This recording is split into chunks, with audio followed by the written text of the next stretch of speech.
As we showed on Monday's plenary presentations, One Spatial Technology enables location master data management. It allows you to use automated rules to do several things.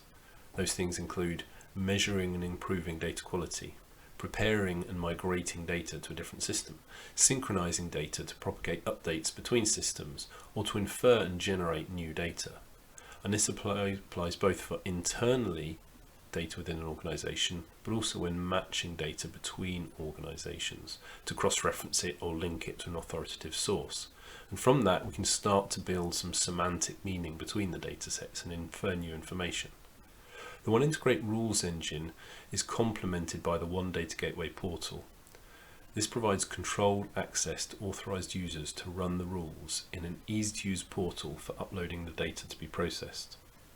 One Data Gateway can be used for a number of data automation use cases, so that could be data validation, data improvement and enhancement, such as propagating and linking to multiple networks, or it could be data acceptance and ingest of supply chain data. Over the last year, One Spatial Technology has been driving forward, and I'll talk about some of the developments here. For One Integrate, our rules engine, we've been expanding the range of data access formats. So for example, we can access Google BigQuery data, read and write to it. Access directly to Esri feature services.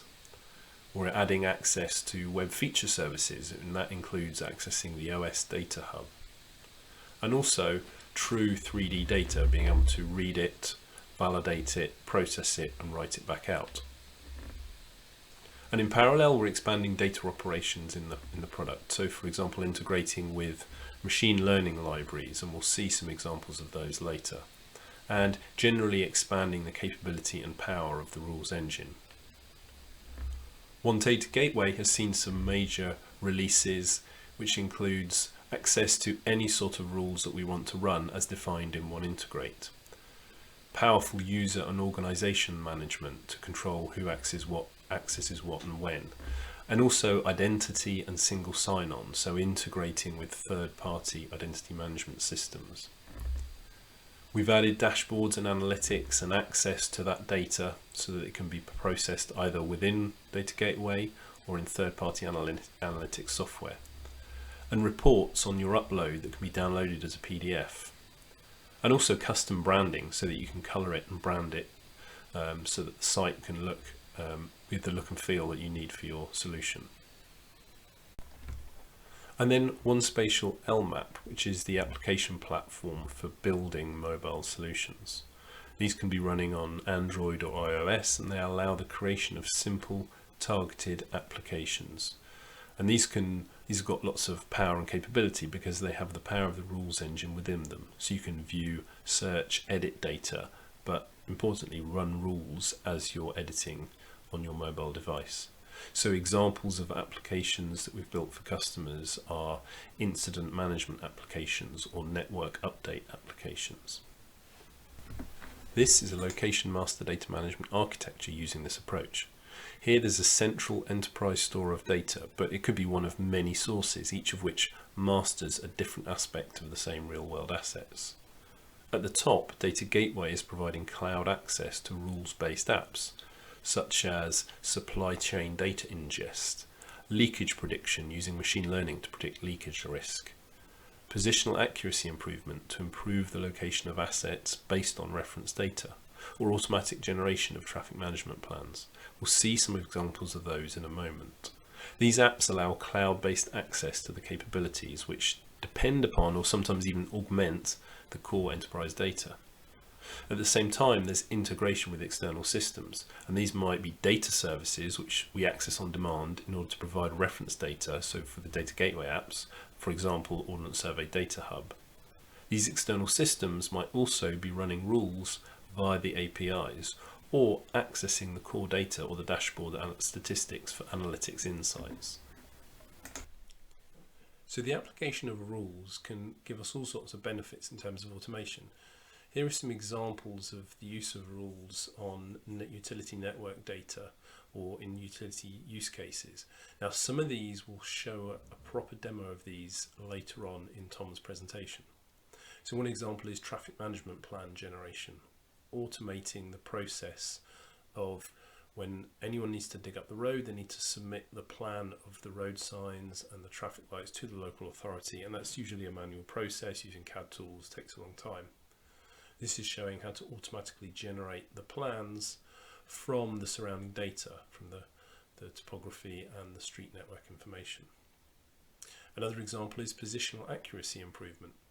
And this is where the pipes or the networks or the cables are in the wrong position, either because they've been captured against a base mapping data that's since been updated, or simply it's through historic migration and import of data.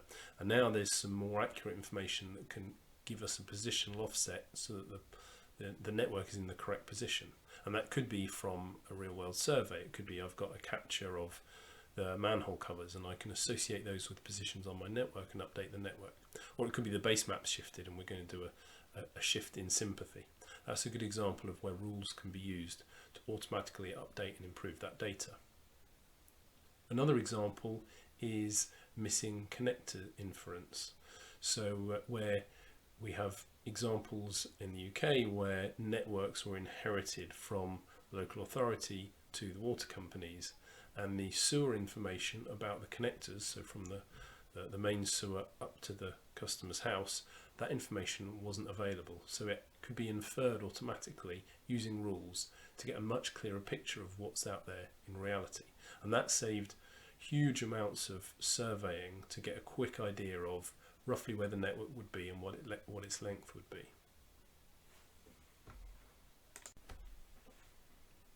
Another example is automatic generation of schematics from network data. That's an example of where rules can be applied to data to generate something new, generate a simplified view of the network that can then be put onto a PDF or a piece of paper or layers in a GIS to help the engineers and the designers and the planners work with the data. One example, and this is again something that Tom's going to demonstrate later in his session, is leakage detection via machine learning.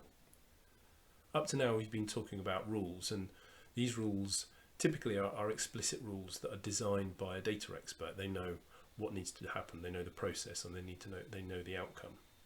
But with machine learning, that's a parallel approach, where you don't tell it how to do the task, you just give it examples of, here are the inputs, this is the output I require. And the machine learning algorithms will work out themselves how to match that, how to create the patterns. But it's very important when doing that the data that's fed in is clean and correct and unbiased. Otherwise, all we're doing is training a network to do the wrong thing. So we use rules to help clean up the data to feed it into a machine learning process.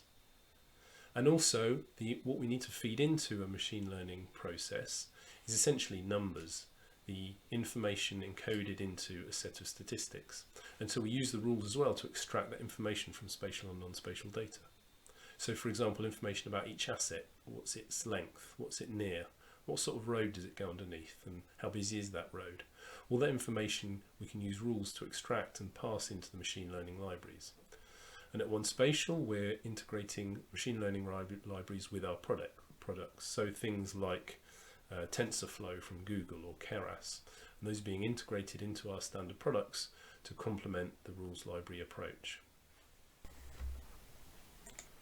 The automation that we've talked about in this past is now extended to include support for true 3D data in One Integrate. And that means that the current use cases for 2D data still apply now for 2D and 3D data. So use cases of validating data to measure data quality, cleaning data to improve its quality, integrating data from different sources, or inferring new information. A whole range of data formats are supported for this, and this means that it enables whole new use cases for the data. So for example, that could be underground construction, checking for clashes, for containment. It could be environmental purposes, use cases for building energy efficiency based on their size and their shape and their location.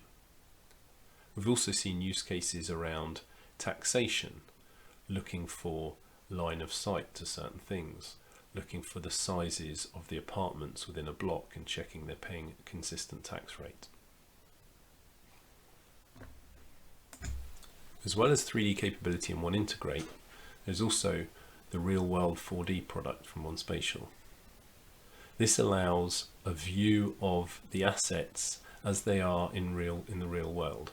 So this combines 3D data, 2D data, and any imagery such as LiDAR scans, or here we've got photo textured surfaces that have been captured out in the field.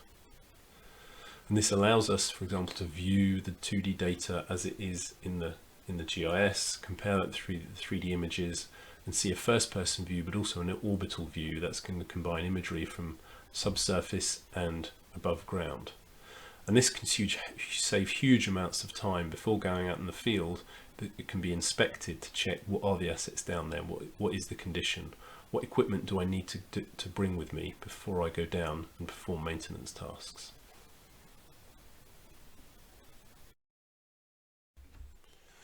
Now there's one industry trend which is also having an impact, but this again is something for which the rules and automation can greatly help, and that's a move to the utility network model that Esri has developed. And this is something they're trying to get all of their utilities customers onto so that they can fully benefit from connectivity and topology and other parts of the network capabilities in the stack.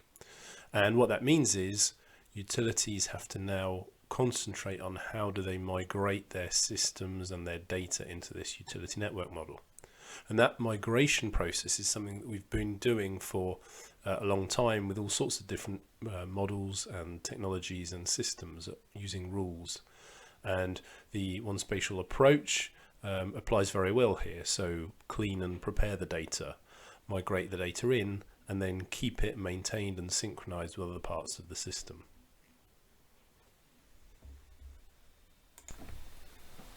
So we've seen a number of examples of OneSpatial technology, but what people are actually trying to achieve with this software are things like the ability to have digital twins.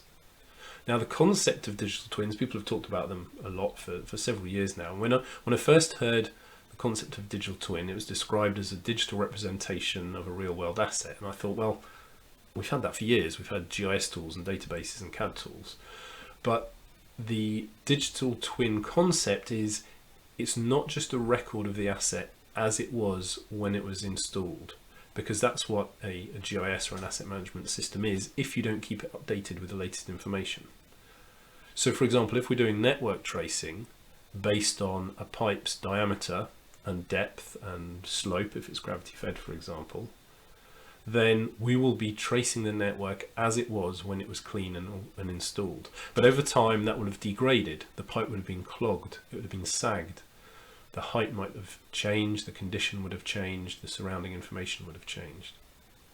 And so digital twin is about keeping that information up to date, and typically that means using sensors or some sort of measurements to record that near real-time property of the asset, which means that the network tracing and the analysis can be much more accurate. It can represent how the asset's actually performing now. And that's a key part of location master data management, is synchronizing that information and so ensuring the network is clean and the information that relates to it is kept up to date and synchronized. I've talked about digital twins and some other technologies, and there are many of these buzzwords casually thrown about these days. Everyone feels they need to be on some bandwagon, but in reality none of these is a silver bullet that solves all problems. They're simply tools or approaches or ways of thinking to add to the toolkit and use in the right way. And by using them in the right way, then we can transform what we do and how we work. The common theme with all of these is automation, and there's certainly more of that happening. So if we look at digital twins, machine learning, sensors, smart meters, they're all about automation and automation of the data. Now, automation doesn't mean replacing people. We'll use tools and technology at work, and whether that's emails, video calls, spreadsheets, cloud storage for sharing, they're all marketed as productivity tools, but we're just as busy at work, we're no less busy. It's just that we've been achieving more in the same time. People often say, what did we do before emails? But the answer was slightly less. We knew less about what was happening and shared less information. Now that overload is not necessarily always a good thing, but imagine how slow projects would be if we did the same number of things at the same speed without all of these tools. So this productivity increase is always happening slowly and steadily. Now, one example of automation is self-driving cars. A few years ago, great strides were taken and moved these from impossible to theoretically possible to actually in use. But they are only in use in the most straightforward cases. Initially, they've been rolled out on wide US highways in good weather. And the other use cases become exponentially harder. What about country lanes, ad hoc signs and detours? There's a tractor coming towards us blocking the road. And these more complex use cases will take much longer to achieve. So these essentially are more like the driver aids than full automation, and full automation will take a long time to achieve. So fully autonomous driving for all vehicles in all conditions still seems a long way off. But if we look at the utilities industry, then there's already large amounts of automation, and many of the more easily reachable Californian freeway type automation has already been achieved or even being exceeded. We have SCADA systems of sensors and intelligent networks, and that's all possible and happening. And we've seen some examples today, and Tom will show more later, of powerful next level automation using rules that go beyond just scripting. And as this automation grows, then not only are the next step of harder problems getting solved within a single network, but we're also going to see more network connectivity between different networks to help create connected grids and smart cities. And with more machine communication to deliver not just automation of repetitive manual tasks, but also drive insights and provide support for human decision making. Now, maybe this will never be fully automatic. Maybe there's always going to be a driver in the car, or always going to be a network engineer making decisions about shut-off. But automation with decision support can free people up to focus on the interesting and the harder problems. The point is that automation is powerful, and that after the initial quick wins, the problems do get harder and require more intelligent systems and more effective data to achieve them and unlock the true potential.